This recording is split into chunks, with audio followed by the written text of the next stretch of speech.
আসসালামু আলাইকুম। আশা করি সকলেই ভালো আছেন। ভারত পাকিস্তান আবারও উত্তপ্ত। কাশ্মীর সীমান্তে বারবার গুলি বিনিময়, সীমান্তে সেনা মোতায়েন এবং উস্কানিমূলক বিবৃতি চলছে দুই দিক থেকেই। ঠিক এমন সময় চীন নিয়েছে এক ভয়ঙ্কর পদক্ষেপ। কাশ্মীর সীমান্তে মোতায়েন করেছে অত্যাধুনিক যুদ্ধবিমান। এটি কেবল সামরিক মহড়ার অংশ নাকি যুদ্ধের ফাঁক প্রস্তুতি? আজকের ভিডিওতে আলোচনা করব। পাকিস্তানের প্রকৃত উদ্দেশ্য কি, ভারত কতটা প্রস্তুত, আর চীন কিভাবে লাভবান হচ্ছে। চীন, ভারত, পাকিস্তান এই তিন দেশের সীমান্ত যেখানে মিলেছে সেটা হলো কাশ্মীর। এই অঞ্চলটি শুধু রাজনৈতিকভাবে নয়, ভূরাজনৈতিকভাবে একটি টিন্ডার বক্স, অর্থাৎ যে কোনো মুহূর্তে বিস্ফোরিত হতে পারে। ভারত ও চীনের মধ্যে 2020 সালে গালওয়ান উপত্যকায় প্রাণঘাতী সংঘর্ষ হয়েছিল। অন্যদিকে পাকিস্তান ও ভারতের মধ্যে কাশ্মীর প্রশ্ন লেগে আছে 150 বছরের বিবাদ।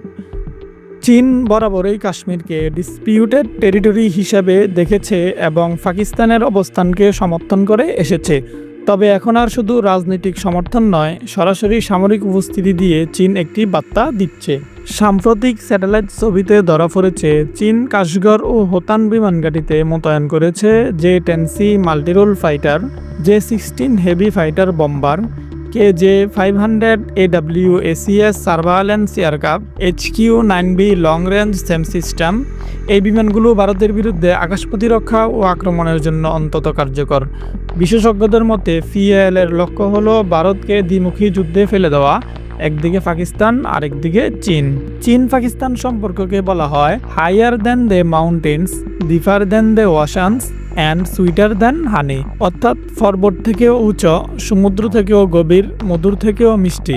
তথ্য অনুযায়ী 2010 থেকে 2024 সাল পর্যন্ত পাকিস্তানের 70% আধুনিক অস্ত্র এসেছে চীন থেকে। চীনের সহায়তায় পাকিস্তান পেয়েছে JF-17 thunder, BT-5 battle tank, type 054A frigate, CH-4, CH-5 drone, HQ-16 ও HQ-9 এয়ার ডিফেন্স সিস্টেম।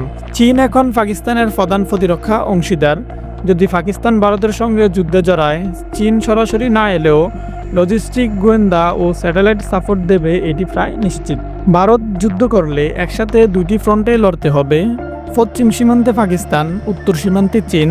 ভারতের রাফাল, তেজাস, সুখোই সবচেয়ে ব্যস্ত থাকবে চীনকে সামলাতে। ভারত যদি পশ্চিম ফ্রন্টে দুর্বল রাখে, পাকিস্তান সেটি ব্যবহার করতে পারে। চীনের উপরোক্ত উপস্থিতি ইন্ডিয়া সেন্ট্রিক ডিটারেন্স তৈরি করেছে। চীন সরাসরি যুদ্ধ না করলেও সীমান্তে সংঘর্ষ বাড়িয়ে দেবে, ভারতীয় ফোর্স ডাইভার্সন ঘটিয়ে পাকিস্তানকে সুবিধা করে দেবে।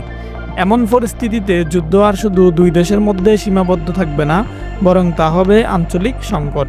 আপনার মতে চীনের এই পদক্ষেপ কি সত্যি যুদ্ধের প্রস্তুতি, নাকি এটি ভারতকে কূটনৈতিকভাবে চাপে রাখার কৌশল?